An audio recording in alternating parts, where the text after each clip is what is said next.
নিজে বললো সামনাসামনি আর কি দেখা যায় বলতো, যে একটা ঠাকুর থেকে বাড়ি ফিরে যেতে কিরকম লাগে না। আমাদের অঞ্জলি দেওয়া হয়ে গেল, তোজো প্রথমবার অঞ্জলি দিল আমাদের সাথে। সকালবেলা আসলে ভিড়টা কম হয় ঠিক কথা, যতটা ভিড় ভাবছিলাম অতটাও কিন্তু নয়, মানে দড়ি টড়ি ফেলেনি এখন, ফাঁকাই আছে। তো আজকেও দেখো আমি পড়েছি একটা মাহেশ্বরী সিল্ক, মানে অনন্য। মায়ের দর্শন বাঙালির কাছে একটা ইমোশন। সবাইকে জানাই শুভ মহাসপ্তমী। এখন আর বাড়ি থেকে ব্লগ স্টার্ট করতে ইচ্ছাই করছে না, তোমাদের মতন প্রত্যেক দিন আমরাও শুধু ঘুরে ঘুরে বেড়াচ্ছি। তো পুজোর সময় আমার আর সৌরভের একটা রিচুয়ালস আছে, আমরা কোনো না কোনো দিন একটু লাঞ্চ ডেটে আসি। তো আজকেই সেই দিনটা, তো আমরা এসেছি রাজকুটিরে। তো এখান থেকেই ভাবলাম আজকে ব্লগটা স্টার্ট করা যায়।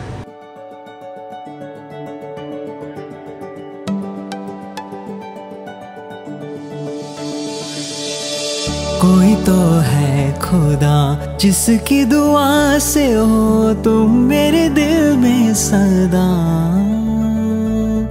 कोई तो है खुदा जिसकी रज़ा से हो तुम मेरे जीने की वजह, ढूंढा था अब तक बस। তো এই সপ্তমীর দিন কোথায় লাঞ্চ করতে আসবো সেটা নিয়ে আমরা দুজনে একটু সার্চ করছিলাম, কোনো কনভেনশনাল জায়গায় যাওয়ার ইচ্ছা ছিল না। তো খুঁজে খুঁজে আমরা এই রাজকুটিরটা পেয়েছি। এটা হচ্ছে গিয়ে বাইপাসের একদম ধারে, মানে ঠিক হায়াতের উল্টো দিক। আর জায়গাটাতে এসে মনে হচ্ছে যে একদম ঠিক জায়গা চুজ করেছি, একদম পুরো একটা রাজবাড়ি ফিলিংস আছে। আর ভেতরে ডেকোরটা তো জাস্ট ফাটাফাটি। আর খাবারটা কিরকম সেটা দেখার বিষয়, ভালোই হবে খাবার।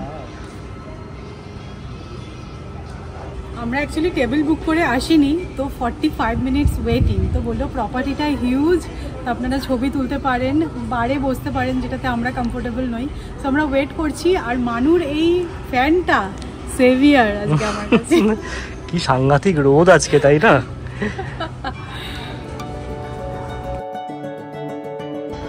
আর হ্যাঁ, আজকে তো আমার সপ্তমীর সাজটা তোমাদেরকে সেভাবে দেখানোই হয়নি। আমি না আগে থেকে ডিসাইড করে নিয়েছিলাম যে এবার পুজোর প্রত্যেকটা দিন আমি শাড়ি পরবো। তো আজকেও দেখো আমি পরেছি একটা মাহেশ্বরী সিল্ক, আর এই শাড়িটার কালারটা আমার তো ফাটাফাটি লেগেছিল। মানে এই পুজোয় সৌমি আর কমপ্লেন করার কোনো সুযোগ দেবে না, না কেউ বলতে পারবে না তুমি তো শাড়ি পরোই না, শাড়ি শুধু কেনো। প্রত্যেক দিন কিনি সেরকম পরিও।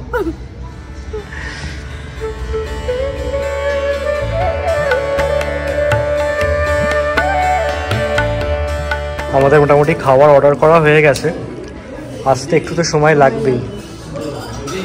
এই ডাইনিং রুমটাও বেশ সুন্দর, তাই না? বাইরের অ্যাস্থেটিক্সের সাথে সামঞ্জস্য রেখে ভালো বানিয়েছে। আমার চয়েস ছিল, ঠিক আছে? হ্যাঁ, আমি খুঁজে খুঁজে সার্চ করে বার করেছিলাম।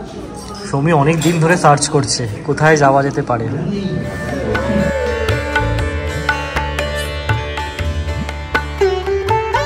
খাবারগুলো কিন্তু দারুণ না? টেস্টি, কোয়ালিটি খুব ভালো। আমরা মাটন প্যান্থেরাস অর্ডার করেছিলাম, একটা চিকেন কাবাব, দুটোই ফাটাফাটি। কাবাবটা তো জাস্ট মেল্ট করে যাচ্ছে, তাই না?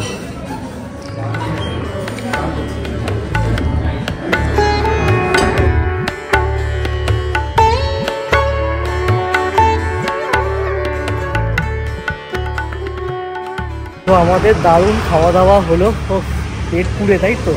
আর অ্যাম্বিয়েন্সটাও খুব ভালো ছিল, খুব সুন্দর। চলো, থ্যাংক ইউ। আর এই প্রপার্টিটাও খুব সুন্দর। তোমরা যারা এরকম লাঞ্চে আসবে ভাবছো, অবশ্যই কিন্তু কনসিডার করতে পারো। এটা হচ্ছে কি রাজকুটির, লোকেশনটা খুব ভালো। শুধু খেয়ে দিয়ে বাড়ি ফিরে যাবো, একটাও ঠাকুর দেখবো না, কেমন জানি লাগলো, তাই না? যদিও আমাদের বিকেলবেলা আবার একটা প্ল্যান আছে বেরোনো, বিকেল না সন্ধ্যেবেলা, বাট স্টিল মনে হলে বেরিয়েছি যখন একটা অ্যাটলিস্ট ঠাকুর দেখি। আর এই ঠাকুরটা খুব ভাইরাল হয়েছে, নিউ টাউন সার্বজনীন। তো আমরা যেখানে এই দিকটা একদমই চিনি না, গুগল ম্যাপ দেখেই আসলাম। আর আমরা যেখানে ছিলাম আর কি, যেখান থেকে মিনিট 15-20 দেখাবে। ঠিক আছে, তাহলে একটা ভালো ঠাকুর দেখা হয়ে যাবে, চলো। তো গাড়ি পার্ক করে দিয়েছি, খুব একটা পার্কিং পেতে অসুবিধা হয়নি, কারণ এখনো বেরিয়েছে সবাই 5টা, এখনো হালকা আলো আছে। হ্যাঁ, লাইট জ্বালিয়েছে অল্প অল্প, বাট সবটা জ্বালাইনি। বাট হ্যাঁ, প্যান্ডেল তো দেখা যাবেই। আমার না এই দুর্গাপুজোর সময় এই জিনিসটা খুব ভালো লাগে, এই যে হাজার হাজার মানুষ হেঁটে চলেছে একভাবে একই উদ্দেশ্যে, এটা দারুণ একটা ফিলিংস। আমার মনে হয় না অন্য কোনো উৎসব বলো, অন্য কোনো সেলিব্রেশনে এই জিনিসটা হয় বলে।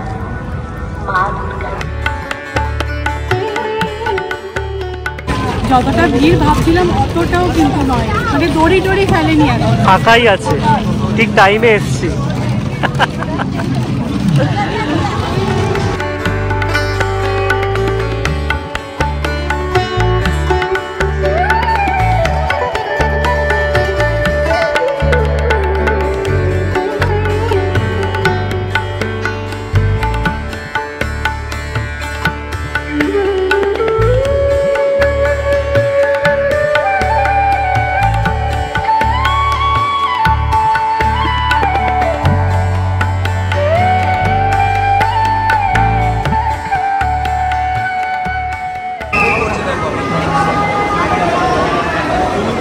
দারুণ করেছে না? দারুণ করেছে, জায়গাটা ছোট বাট মিরর দিয়ে না একটা ইলিউশন ক্রিয়েট হয়েছে, মনে হচ্ছে বিশাল বড় জায়গাটা।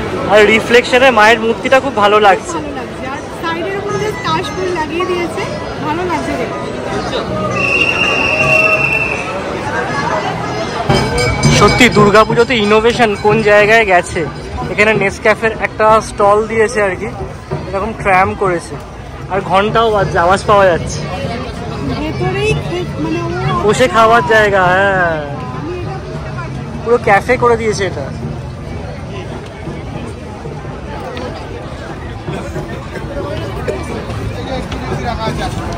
কোল্ড ড্রিঙ্কস খেতে কিন্তু আমি একদমই ভালোবাসি না, বাট এই ঠাকুর দেখতে বেরিয়ে এত জল টানছে, প্রত্যেক দিন বেরিয়ে আমি একটা করে কোল্ড ড্রিঙ্কস কিনছিই কিনবো। আর সেই টেস্টটা যেটা পাচ্ছে সেটা জলে মিটছে না।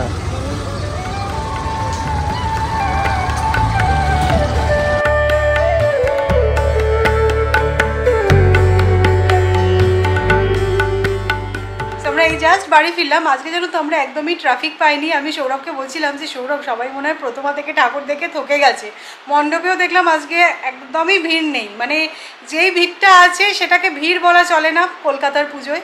তো যাই হোক, আমরা তো বাড়ি ফিরে গেলাম। আমার ছেলের কিন্তু একদম অন্য রকমেরই পুজো, মানে আমরা আমাদের মতন এনজয় করছি, আমার ছেলে ছেলের মতন এনজয় করছে। তিনি ঘুমিয়ে টুমিয়ে এখন পিসেমশাইয়ের সাথে ফাংশন দেখতে গেছেন। তো এসে শুনলাম তো তিনি বাড়ি নেই। তো ঠিক আছে, ভালোই হয়েছে, দিদিদের সাথে একটুখানি ঘুরে আসুক। দিদি জামাইবাবুর সাথে বেরিয়েছি। এদিকে বলো আমরা কি করেছি? বলে প্যান্ডেল হপিং। প্যান্ডেল হপিং করেছে, ফাংশন দেখেছে, দেখে পিপির সাথে ফিরেছে। পিপি আর বাবুর সাথে বেরিয়েছিল। আচ্ছা, পুরো ফাংশন এনজয় করে ফিরেছেন দুজনে। ভালো লেগেছে। তারপর আবার আমাদের পাড়ার প্যান্ডেলেও গেছিল, আরতি দেখে এই জাস্ট ফিরলেন। কিরম ভাবে ঢাক বাজাচ্ছিল বাবু? কিরম ভাবে ঢাক বাজাচ্ছিল? ঢাক বাজাচ্ছিল কিরম ভাবে? এখন বল আর গিটার পেয়ে গেছে, আর এখন কিছু চাই না। শুভ মহাষ্টমী। তো আমরা এখন সবাই রেডি হয়ে চলে এসেছি মণ্ডপে অঞ্জলি দিতে। তো চলো আগে অঞ্জলিটা দিয়ে নিই, তারপরে কথা বলছি। শরণাগত দীনার্ত পরিত্রাণ পরায়ণে সর্বশক্তি হরে দেবী নারায়ণী নমস্তুতে। আমাদের অঞ্জলি দেওয়া হয়ে গেল। তোজো প্রথমবার অঞ্জলি দিল আমাদের সাথে। আমরা থার্ড ব্যাচে অঞ্জলি দিলাম, অনেকটা লেট হয়ে গেছে আমাদের। মামুনিটা সেকেন্ড ব্যাচে দিল না? হ্যাঁ, মায়েরা আগে দিয়ে নিয়েছিল, তারপর আমরা দিলাম। অঞ্জলি টঞ্জলি দিয়ে আমরা বাড়িতে ব্রেকফাস্ট করলাম। এখন আমরা যাচ্ছি হচ্ছে বাগবাজারে মায়ের দর্শন করতে। তো এটা আগে থেকে প্ল্যান করা ছিল, ভেবেছিলাম তোজোকেও নিয়ে আসবো, বাট এতটা গরম না, তাই জন্য আর সাহস করলাম না। মামনি বলে ওকে নিয়ে যাস না, তোরা যা। তিনজন বলতে আমি, সৌরভ আর অর্ণব। সকালবেলা আসলে ভিড়টা কম হয় ঠিক কথা, বাট রোদটা যা জীবন বার করে দিচ্ছে, কিন্তু একদম ফাঁকা। আমরা এক্সিট দিয়েই ঢুকে যাবো মনে হচ্ছে। যাবো না দিক দিয়ে? না না, ওই দিক দিয়ে ঢুকি।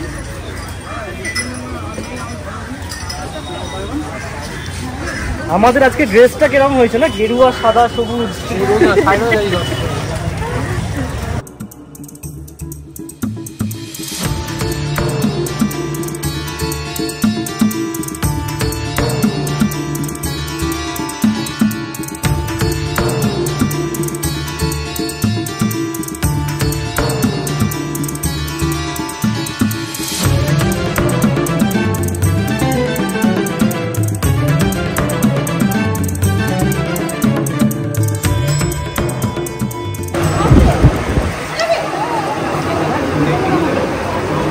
খুব ভালো লাগলো বলো? খুব সুন্দরভাবে দর্শন হয়েছে, খুব বেশি ভিড় নেই। আর মায়ের রূপ নিয়ে কি বলবে, মানে বাগবাজারের রূপ সবাই জানে, মানে অনন্য। মায়ের দর্শন বাঙালির কাছে একটা ইমোশন। তোমরা দর্শন করে নাও। এসো। কথা ছিল আমরা বাগবাজার থেকেই ব্যাক করে যাবো, বাট অর্ণব বললো যে সামনেই আছে জগৎ মুখার্জি পার্ক। তুমি অর্ণবের দোষ নিজে বললে, ও সামনাসামনি আর কি দেখা যায় বলতো। একটা ঠাকুর থেকে বাড়ি ফিরে যেতে কিরকম লাগে না? তো জগৎ মুখার্জি পার্কও খুব ভালো করেছে, জেনারেলি ওরা ভালোই করে। সামনেই একদম পার্কিং পেয়ে গেছে, এখানে পার্ক করেছি আর এখানে মণ্ডপটা আর কি ইজিলি তাড়াতাড়ি দেখে নিয়ে বলছে। এবার ওরা এআই নিয়ে কিছু একটা করেছে most probably, artificial intelligence the blessing or curse, এটা হচ্ছে কি ওদের থিম।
ঠাকুর দেখে বাড়ি হয়ে আমরা পুজো মণ্ডপে আসলাম সন্ধি পুজো দেখবো বলে। আর বাইরে মুষলধারে বৃষ্টি, মানে আমরা এসেছি মণ্ডপে, মামুনিরা আসবে, বেরোতেই পারছে না বাড়ি থেকে, এত বৃষ্টি শুরু হয়ে গেছে। বলেছিল খুব সময় মতন ঠাকুর দেখে চলে এসেছি। হ্যাঁ, নবমী থেকে বৃষ্টি হবে, আর খানিকক্ষণ বাদে নবমী পড়েও যাচ্ছে। আবহাওয়া দপ্তরের কথা কিন্তু লেগে গেল, তাই না? একদম না, যা গরম পড়েছিল না, মনেই হচ্ছিল ঢালবে।